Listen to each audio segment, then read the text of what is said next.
All right, Mr. D here, and I wanted to give you some help on your park design project that you can use no matter where you are in working on your project. So the first thing we need to do is figure out how big to make our paper, because if I'm using the width of my paper to represent 200 meters, like my park is 200 meters, my paper is going to actually be too long. Right? I will need less than this to show what 250 meters is, if they're going to be to scale with each other, and they need to be. So my paper will be longer than 250 meters. I need to know where to cut it off. So I'll take that, turn it into a proportion, right? I'm using 200 meters and showing that with 27.8 centimeters, right? It'll be 27.8 centimeters on my paper to show 200 real-life meters. So then 250 real-life meters is how much on my paper? I know 3 of these 4 pieces of information.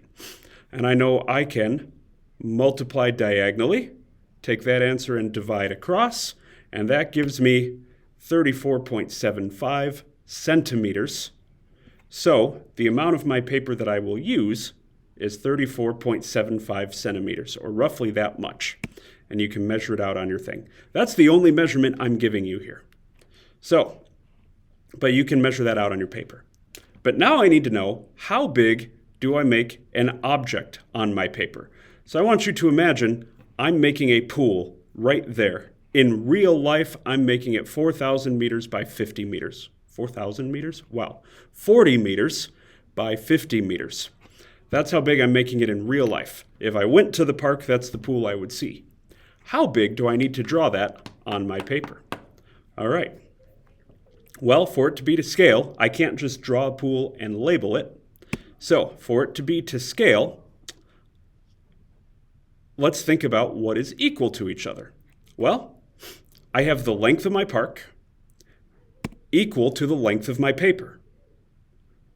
Then I have the length of my thing equal to the length that I draw the thing on my paper. And I can do the same thing with width. Width of the park is the same as the width of the paper. Width of the thing is the same as how big I draw it. Now, I know 3 of these things, right? I know the length of my park, 250 meters. I know the length of my paper, 34.75 centimeters. I know the length of my thing, 50 meters. I don't know how big to make it on the paper. That's what I'm trying to find out right now. So let's do that. All right, you'll see I have my paper now. So first thing I'm going to do is I have the length of my park. Let me use blue here. I have the length of my park. Okay, the length of my park is 250 meters. And the length of my paper is 34.75 centimeters. Okay, and then the length of my thing, I'm saying I want it to be 50 meters. What I don't know, how big to draw it on the paper. That is what I'm trying to figure out now. So let's do that. Multiply diagonally, 50 times 34.75 equals that. Take that answer, divide across, divided by 250 equals 6.95. I will draw it 6.95 centimeters. That is my length. But how about now for my width? Well, let's do the same thing. Okay, so the width of my park, my real life park is 200 meters. The width of my thing in real life, I have decided it will be 40 meters. The width of my paper is 27.8 centimeters. And so the width of the thing on my paper is what I am trying to discover. Let's do that.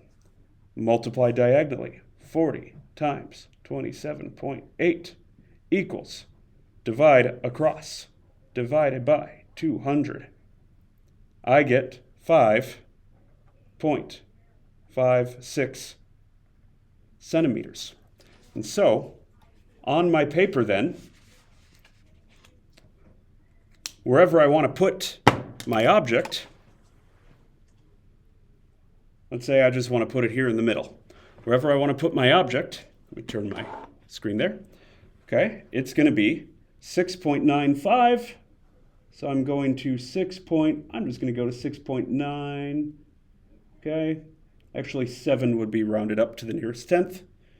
And then 6.95, 5.56. So let's see. So 5.6 would be rounded to the nearest tenth. Boom, that's two sides. Complete the square. Something like that.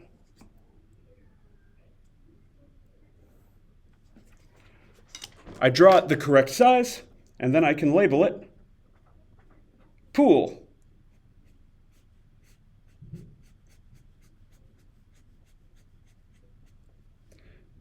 I can label it pool. And then, hold on one second. All right, my pool is going to be 2,000 square meters, and it will be 40 meters by 50 meters. That's how you'll have to label it. And so labeling is going to be important. I want to know how big it will be in real life, but I want it drawn to an accurate size on your piece of paper. You'll have to do that with every piece of equipment you have in your park. And so I hope that giving you this demonstration gives you enough information to help you get started and continue with every step of your project.